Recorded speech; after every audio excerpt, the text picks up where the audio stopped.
السلام علیکم ورحمۃ اللہ۔ ناظرین، ہمارے بہت ہی دل کے قریب استاد محترم، استاد القرہ سادات القرہ والمجودین الشیخ محمد ادریس عاصم رحمہ اللہ تعالی اس دنیا سے وہ رخصت ہو چکے ہیں، لیکن جو باتیں انہوں نے ہم سے کہی تھیں وہ ہمیں اب یاد آتی ہیں کہ ان کی اہمیت کتنی زیادہ تھی، کتنی گہری باتیں تھیں، کیونکہ جو بندہ ایک تجربات کے بعد بات کرتا ہے تو اس کے اندر حقیقت بہت گہری ہوتی ہے اور اس کا اثر بھی ہوتا ہے، لیکن اس کی تاثیر سننے والے کو شاید بعد میں پتہ چلتی ہے۔ ہوتا ایسا ہے کہ میں فیصل آباد میں تعلیم حاصل کرتا تھا تو ہر مہینہ میرا لاہور میں چکر لگتا تو شیخ کے پاس ملاقات ضرور ہوتی، تعلق ان سے اچھا تھا اور ہر شاگرد کے ساتھ ہمارے شیخ کا تعلق بھی بہت اچھا تھا، ملاقات ضرور ہوتی۔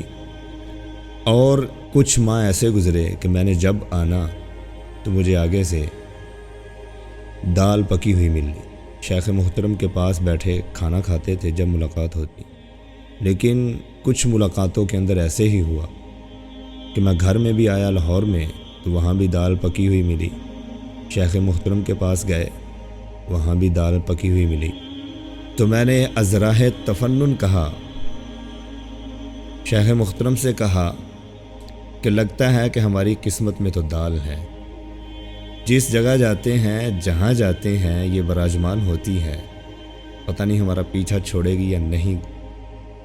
ہنسی مذاق میں نے بات کہی، شیخ مسکرائے اور ایک جملہ کہا، انتہائی اہم جملہ ہے، انتہائی قیمتی جملہ ہے۔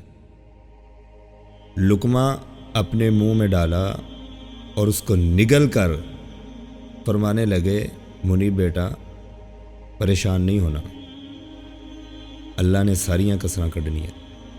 پنجابی دے وچ جملہ ساڈے شیخ دا، منیب پتر پریشان نہیں ہونا، اللہ نے ساریاں کسراں کڈنیاں۔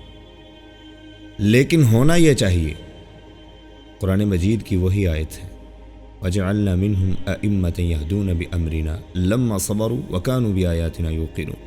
ہونا یہ چاہیے کہ صبر وَكَانُوا بِآيَاتِنَا يُوقِنُونَ، اللہ کی آیات کے ساتھ یقین ہوگا۔ وَجَعَلْنَا مِنْهُمْ أَئِمَّةً، اللہ رب العزت ایسے انسانوں کو امام بنائیں گے، لیڈر بنائیں گے۔ جب انسان لیڈر اور امام بنتا ہے تو پھر ساری کسریں انسان کی نکلتی ہیں، ساری کسریں نکلتی، انہی کا فیض ہے، انہی کی دعائیں ہیں کہ ہم یہاں سے اٹھ کر اس دنیا کے خوبصورت ترین ملک کے اندر جاتے ہیں اور قرآن مجید سناتے ہیں۔ مالدیپ کے اندر ہمیں بلایا جاتا ہے، گھر سے اٹھایا جاتا ہے، وہاں لے جایا جاتا ہے، پروٹوکول دیا جاتا ہے، واپس گھر چھوڑا جاتا ہے اور ساری کسریں نکالی جاتی۔